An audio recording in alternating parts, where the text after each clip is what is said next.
Welcome to the Traveling Cheesehead Podcast, where real stories, local voices, and unforgettable destinations come together. This is Destination Diaries, conversations with people who know their destinations best. Hi friends, I'm Dannelle Gay, the Traveling Cheesehead. Travel writer, TV host, and someone who believes the best trips don't start with a bucket list, they start with a conversation. Every week, I sit down with someone who knows their destination inside and out to uncover the stories, flavors, and experiences that make it truly worth the trip. After the break, you'll meet this week's guest. So grab a cup of coffee, of course in your travel mug, and let's hit the road. Let me introduce our guest for today, and I am so excited to chat with this lady from Branson, Missouri. Oh my gosh, we just fell in love with the town, and as we talked a little bit today, I hope that you fall in love with it also. So welcome to the show. How are you doing today? I'm doing so great. Thank you so much for having me. It's a pleasure to talk with you again, and nice to see you after seeing you in Branson. Thanks, Heather. Before we get to the fun stuff, have you tell the listeners a little bit about yourself and what you do and why you think Branson is such a great place to visit? Absolutely. I'm Heather Hermen, Senior Vice President, Chief Marketing and Communications Officer with Explore Branson. It's a really long title, but I like to say that I just get to invite people to come to Branson, Missouri and experience all of the great things that I get to now call home. I'm an Arizona transplant. I came here about a year and a half ago to Branson to help tell the story about why it's such a great destination for visitors to come and experience. What makes your destination special? You know, that thing that really surprises most first-time visitors, that it's kind of like something people don't expect when they arrive, but end up talking about long after they leave. Absolutely. You know, I think the thing that we hear the most is the Ozark hospitality. You know, that Ozark Mountain hospitality is real. I know I experienced it the first time that I came. I actually went home. I've worked in the travel and tourism industry for a long time. And, you know, when you come to a place and you get this sense of welcoming, friendly, inviting, and they don't know me. You know, the first time I visited, I started from the moment I arrived at the hotel that I was at, and then it went from there to the restaurant, and then to the attractions that I went to, and then to the visitor center. And I actually called my husband. He's in travel and tourism also. And I was like, they must all send their employees to the same class. They must all go to the same hospitality class. And, you know, we were trying to figure out why is that? And it's just this real true sense of Ozark Mountain hospitality where people want you to feel welcome and they want you to feel accepted. And this is home. And that's what makes people come back year after year, and it becomes part of their family legacy and their heritage that they pass on. And all their families come, you know, the family reunions, and then they tell their kids, and then they tell their grandkids, and it becomes that place where you know you can go back to because it feels so good and it's safe. And not to mention the fact that we have incredible things like live music shows and 3 pristine lakes and one of the top theme parks in the country. So all those are just icing on the cake, and it's the hospitality that really brings people back, I think. We felt like the whole town was a giant hug from a friend. Oh, I love that. Right? It didn't matter if it was the person who was picking up garbage in Silver Dollar City off, you know, sweeping stuff up off of the blacktop, or if it was the person who brought our food out when we grabbed barbecue somewhere. Everybody just was like excited to have you here. It was like a friend in the home. The whole town felt like a warm hug from a friend. Oh, Yes. That's great. Don't be surprised if we use that a little bit, Dannelle, and have that in the little tagline somewhere. Trademarks, no. Let's say you only have 48 hours in the destination. Like when I reached out to you, I had very little time because of a conference. What would be the perfect 2-day itinerary? What would it look like? The absolute must see, must do, and experience highlights. Okay, great. So I would say the moment you get into town, I would get out on the lake. I would go out on Table Rock Lake for sure. And we have a really, really sweet catamaran tour that you can do. And it's just a couple of hours. So you get a great taste of what the lake looks like. And you get that fresh air. You get to see all the beautiful scenery. And of course, it depends on the time of year. But if you happen to be here in fall and you get to see the beautiful leaves changing all along the shoreline of Table Rock Lake, that's a Ooh. great way to see it. And the water is still nice. So you could possibly dip your toe in just a little bit. So enjoy a little tour, and then I would go and have lunch someplace. So if you were going to go and have lunch, maybe right there on the water, I would say at Chateau on the lake. Their restaurant has a really beautiful patio overlooking the water, and you could get a great, piece of halibut. You could get some really great barbecue. They've got some ribs on the menu. That would be a really beautiful setting. And then you've got to go to, if you have a couple of hours, it's going to be a quick trip. Silver Dollar City, you could probably do in 4 hours if you blitzed it. And you get that tasting menu in the fall. So you get, like a pumpkin funnel cake, and then you get some hot cider to drink, but then you're also getting out there and really seeing the pumpkins aglow and all of the beautiful fall decor. And you get a taste of those rides and all that thrill and excitement, so you can plan your next trip for that. And then maybe a sunset dinner out at Top of the Rock at Big Cedar Resort. So you can see the sunset with the beautiful sculptures that they have in the garden there and some excellent cuisine.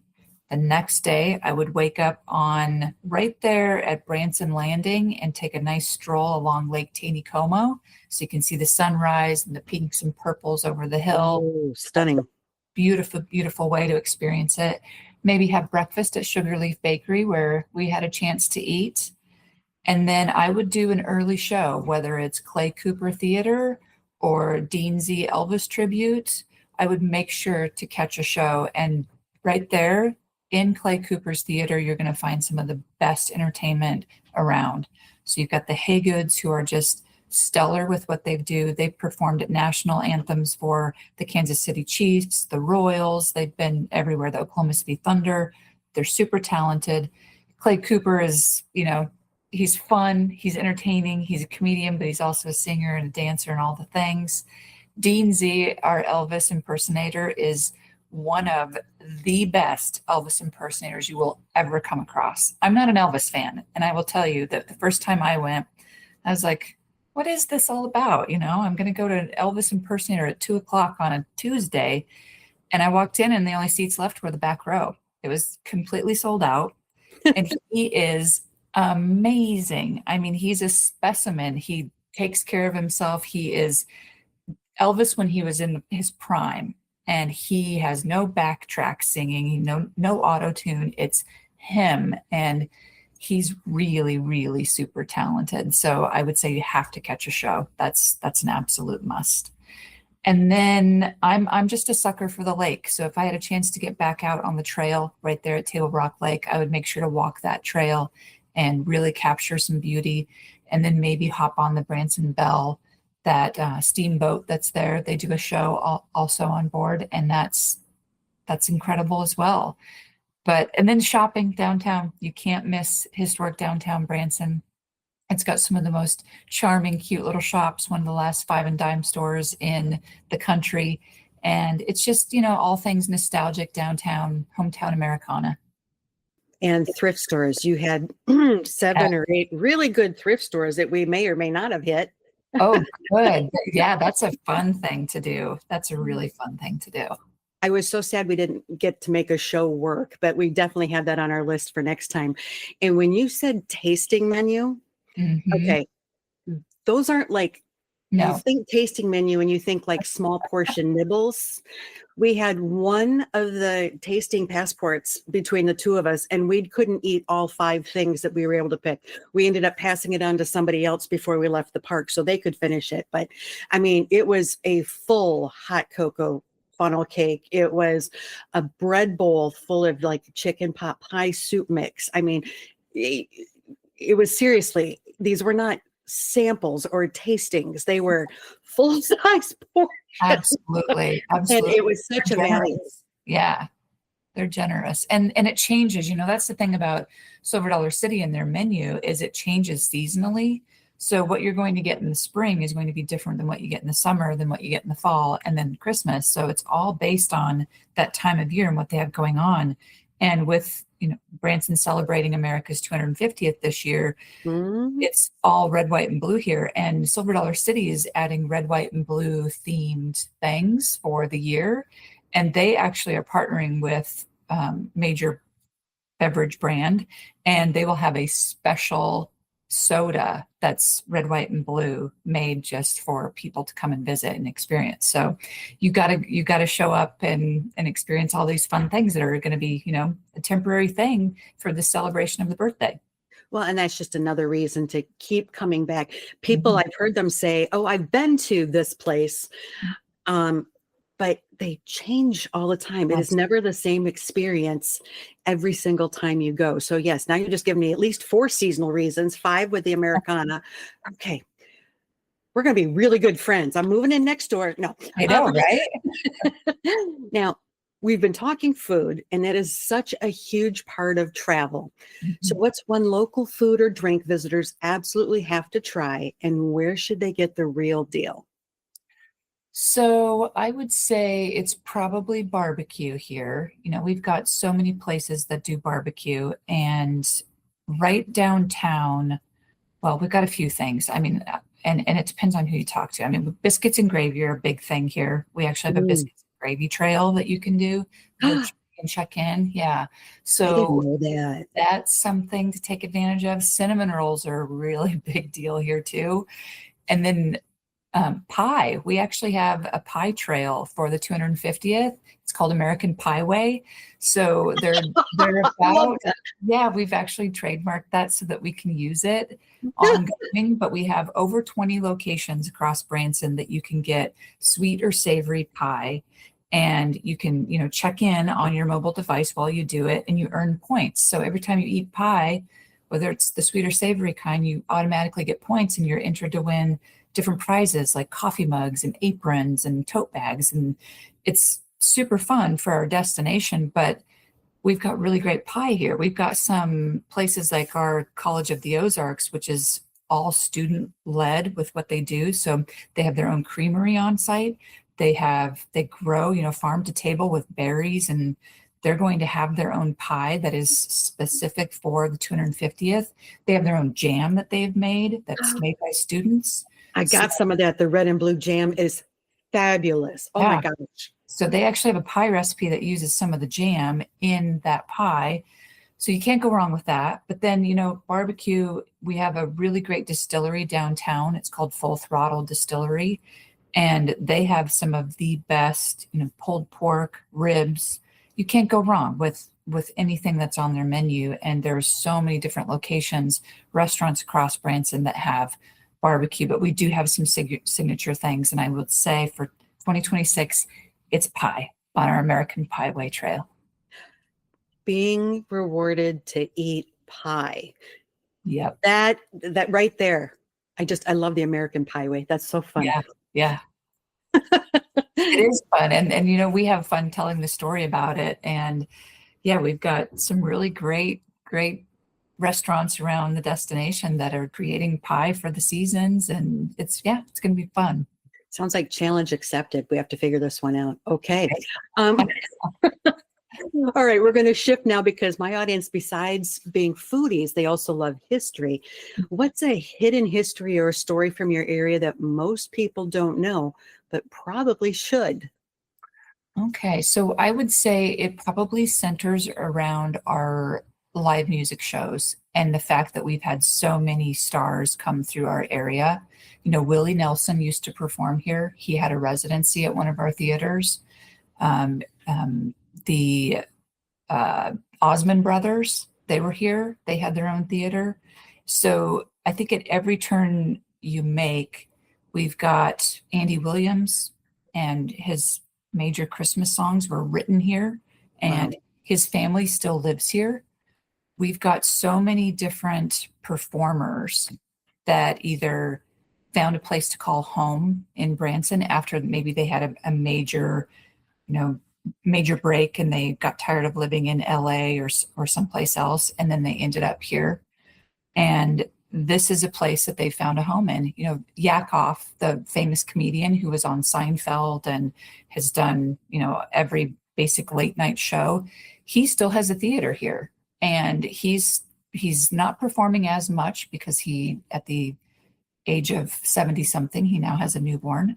He is now in a movie with Mark Wahlberg, but he calls Branson home. So we've got a lot of stars, and there is a gentleman here who's on our city council, our board of aldermen, and he's related to Mel Tillis, and he has created this Song of Hope Museum. And it basically is a place that you can go and visit and see the tributes to all of the stars who have ever sang songs about Branson, who have performed in Branson, who held the stage here for various times. And he's got all of the memorabilia to walk people through, to be able to show these are the stars that once called Branson home, or still do call Branson home. And there's a long, long legacy of that theater performance life that has been sort of that staple of Branson. And now, we're branching out a little bit. It's more about outdoor recreation. It's the theme park. It's all the things. But when it boils down to it, our main staple is that theater performance and honoring and recognizing those legacy members who called Branson home and made it a big deal. And the people that carry on that legacy, they're proud of their heritage, they're proud of their family history, and they're making sure that people are still around to tell the story about these stars that were here. That is incredible. And that's a museum now that I have to add to my list Absolutely. of things to check out, because that sounds like I could get lost in places like that, because I want to read every little plaque, learn about every person, see every outfit. And it's funny that you keep saying theme park, because I know you're talking about Silver Dollar City, and we went there. But before we went there, we were thinking it was going to be like, Disney of the Ozarks kind of a thing. And it was so much more, and not cheesy, and it was inviting. And we never went on really any of the rides. We did take the train, but we saw shows in there. So we made a point of seeing the different shows.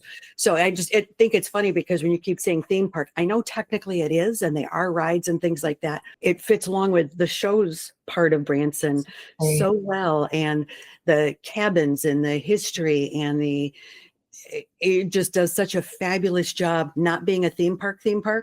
Right. If that makes sense. Absolutely. They honor their legacy too. That was discovered in the 1800s, that Marvel Cave. And that's kind of how it all started, was that cave that was discovered there. And I don't know if you all had the chance to go there, but that cave is incredible. If you get a chance, the next time you're there, make sure you go in. That cave is so deep that the Statue of Liberty could stand inside of it. Wow. And they actually once had an installation where they lit and blew up hot air balloons inside of that cave. It's that massive. It's overwhelming when you go in there. It doesn't seem possible, but they have these different levels that you stand on and you look down, and it's incredible. The cave is there, and you never would know it if you didn't know that cave existed. You would just walk right past it when you walk through the gift shop. Well, that's where the cave tour starts, is there's this little kind of booth over on the side, and you could go to that theme park and never know that there's a cave there until you say, oh, I think I want to try that cave tour. But they've honored, the legacy of that 1800s Ozark storytelling of representing, man-made heritage right there. And they still have a blacksmith on site. They have glass blowing that all takes place right there. And, the Christmas store alone, with all those ornaments and everything that are in, handmade ornaments. They've got the cinnamon bread that's baked right there on site. It honors that legacy of all things craftsmanship right here in the Ozarks. And that's a really special thing, because you can walk in and you can see the glass blowing taking place, and then you can walk over and pick up a Christmas ornament that was made right there. You want some fudge? Well, you're watching the people make it, and then it's being packaged and you can go and buy it. So that is definitely a unique piece about Silver Dollar City for sure. Yeah, it was incredible. Yeah. If visitors really want to meet the locals and kind of feel a part of the community, other than the warm hug they get from everybody, basically, not just kind of pass through Branson, where should they go or what should they do? I would say you definitely want to stop at our visitor center. Our visitor center, we have some of the nicest, friendliest people who are welcoming and here to help at any time. And we have our own sort of celebrity. Her name is Francie. She works on our team and she does a little segment on our social media called Francie Fridays. And she's going to be 81 years young this year. And she knows anything and everything about the destination. And we send her out on little, scavenger hunts and activities and things to tell the story on social. But she and the other staff who are here to embrace and welcome people with open arms, whether they call, they email, or they stop in, but definitely stopping in to visit. We love to meet as many people as possible who are calling and asking questions or who just have questions in general. We're here to help and be that first smiling, welcoming face when people get to Branson to help point them on their way and let them know what they must see and do. I have to go look up Francie Fridays now to, kind of get a feel for this. This sounds like it's awesome. Good for her. I can't wait to meet her. So we've touched on this a little bit, that travel doesn't have to be expensive to be memorable. Mm-hmm. What is a great way to explore Branson on a budget? I don't think that that's hard to do at all. I think that we have so many different levels of lodging, from really, really affordable, basic kind of studio kind of lodging accommodations, all the way up to, big Cedar Lodge, which would be considered like 5-star. We have so many options to choose from. And right now I was just looking at a couple of places during this time of year. It's a little bit slower, but an average nightly rate for a couple of really cool places, $69 to $79 a night, really affordable. And then you can go and do things that are not going to cost you a lot of money. We have a million different places to miniature golf. That's super easy and affordable. You can go out on the lake or stroll along the lake and enjoy those paths for free. There's no cost because, those are public lands. And then we've got really great options in terms of restaurants that are not going to break the bank at all. And then even Silver Dollar City, for a theme park, we know that tickets can be high, but you mentioned this in the passport piece. You spend less than $40 to get that passport for food. You can share it, and you could possibly use that for more than 2 people because those servings are big. But then they also, that park is also, they're not opposed to people bringing in their own food. So even that, if, they know that people are on a budget, you can bring in your own peanut butter and jelly sandwiches and your own chips and snacks and know that you're going to be okay with that. And then I would say the Branson Landing down along that Lake Taneycomo, there's tons of little options to explore. And there's a really cool little zip line that takes you up across the lake and then back down again. And that's a really affordable option as well. I think it's under $20 to do that. So there's options at every turn. And I think that it depends on what people want to see and what they want to do. But it's an affordable destination. It's very family friendly. And everyone understands that people are, trying to live, but also experience the opportunities of a destination, and you'll find something at every turn. Very family friendly, very family friendly. So we're at the last question really here. This has gone so fast. I've had so much fun chatting with you. What is your favorite only here experience? Something visitors truly can't do anywhere else but in Branson? Wow. Okay. So I may sound like a broken record on this, but when I go out on Table Rock Lake at sunset, I think that is one of the most incredible views and experiences. Table Rock Lake has over 800 miles of shoreline, and I've lived here a year and a half. We have a boat, and I have yet to experience probably a quarter of that shoreline. There's so much to see and do. And sunset is just something extra special to get out there. And if you don't have a boat, You can do it on the Branson Bell, and in the summertime they have fireworks on Sunday nights, and that's just magical. The pinks and the purples, and then those fireworks going off. And then that catamaran tour, you can do that at sunset too. And it's just, there's something about that water. It's just super special and a really, really peaceful place to be. Wow. Wow. Such a great picture painted there for me. Yeah. So, okay, I'm sneaking this in. It's not quite a question, but you haven't been to Branson until you have what? Oh boy. You haven't been to Branson until you've been to a live music show for sure. Okay. That is a must. Perfect. Thank you so much, Heather, for sharing your local expertise and insider tips with us today. Oh my gosh, I've added like 25, 26 more things to do in Branson. So you know I'm coming back over and over again here. For sure. We can't wait. We're going to get you your own honorary address here. It has been an absolute pleasure learning about Branson from you. And I'm sure our listeners are ready to plan their next adventure. So, folks, if you're ever in Branson, make sure to check out Heather's recommended activities and certainly the lake she keeps talking about. I mean, it sounds like a must-see. So stay connected with Branson. I will have all the information in the show notes, hashtags to follow, so that you can keep an eye out for more updates, travel tips, and local stories from Heather's area. Thanks again so much, Heather, for being a part of my show today. Thank you. It was a pleasure.